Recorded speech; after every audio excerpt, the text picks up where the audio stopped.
না, ওরা তিনটা বিষয় দাবি করেছিল। এক নম্বর হলো যে ঘাতক ট্রাক এবং ট্রাকের ড্রাইভারকে গ্রেপ্তার করা। তো আমরা ঘাতক ট্রাককে অলরেডি আটক করেছি।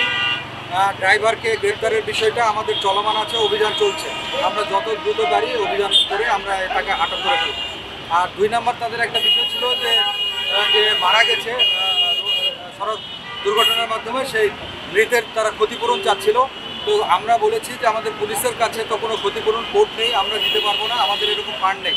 তবে যে যে অথরিটি ক্ষতিপূরণ দিতে পারে আমরা তাদের সাথে নেগোশিয়েট করে দিই।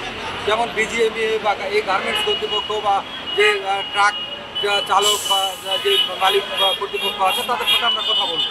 আর আরেকটা তারা চেয়েছে যে তারা যাতে নিরাপদে সড়কের এপার থেকে ওপারে যেতে পারে, এই জন্য পুলিশের সহযোগিতা চেয়েছে, বিশেষ করে অফিস শুরু এবং ছুটির সময়।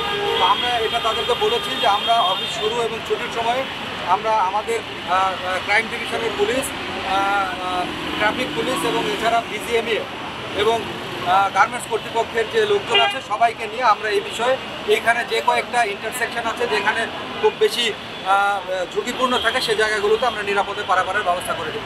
এবং এই বিষয়ে আমাদেরকে স্বরাষ্ট্র মন্ত্রণালয় থেকে মন্ত্রণালয়ের মাননীয় উপদেষ্টা, প্রধান উপদেষ্টা বিশেষ সহকারী মহোদয়, মাননীয় আইজিপি মহোদয় এবং ডিএমপি কমিশনার মহোদয় নিশ্চিত করেছেন যে আমরা সড়কের যান বা শৃঙ্খলা নিশ্চিতকরণের লক্ষ্যে আমাদের যা যা করণীয় আমরা আরও বেশি অধিক সতর্কতার সাথে ইনশাল্লাহ পালনে সচেষ্ট থাকি। এখানে দেখেন ওরা শুরুতে যখন আন্দোলনে নামলো তখন থেকে আমরা চেষ্টা করছিলাম, বাট ওদের প্রথমে দাবি ছিল যে ট্রাক ধরতে হবে।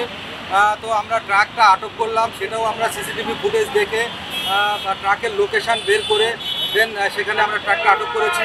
আর প্রথম দিকে একটু তাদেরও সেন্টিমেন্ট ছিল একটু অন্যরকম, পরে আস্তে আস্তে সময়ের সাথে সাথে তারাও বিষয়গুলো একটু বুঝতে পেরেছে যে না, এটা তো কোনো সলিউশন না। তারাও রিয়েলাইজ করেছে, আমরাও দফায় দফায় আলোচনা করেছি এবং এভাবে একটা সমাধান হয়েছে। মারা গিয়েছে একজন, আর দুইজন ইনজুর্ড, একজন একটু সিভিয়ারলি ইনজুর্ড আর একজন হালকা ইনজুর্ড।